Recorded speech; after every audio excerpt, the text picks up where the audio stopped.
मुंबई गोवा महामार्गावर माणगावमध्ये पुन्हा एकदा वाहतुकीची कोंडी झाली आहे। कोकणात जाणाऱ्या मार्गावर 6 ते 7 किलोमीटरपेक्षा जास्त लांबपर्यंत वाहनांच्या रांगा लागल्यात। रविवार आणि मे महिन्यातला शेवटचा आठवडा असल्यानं कोकणात आणि विशेष करून समुद्रकिनारी जाणाऱ्या पर्यटकांची रीघ आता वाढली आहे। माणगावमध्ये मुंबई गोवा महामार्गाच्या रखडलेल्या चौपदरीकरणामुळे पर्यटकांचे हाल होतात। आमचे प्रतिनिधी प्रफुल्ल पवार सध्या या सर्व घडामोडींवर लक्ष ठेवून आहेत। थेट जाऊया प्रफुल्लकडे।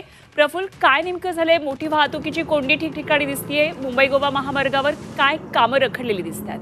माणगाव आता हे मुंबई गोवा महामार्गावरच्या वाहतूक कोंडीचं एक महत्त्वाचं केंद्र बनलंय, कारण मुंबई गोवा महामार्गाचं काम रखडलेलं आहे आणि बायपासचं काम जे आहे, माणगावला बायपास निघणार होता, त्या बायपासचं काम देखील रखडलेलं आहे आणि त्यामुळे इथं मोठ्या प्रमाणात वाहतूक कोंडी येते।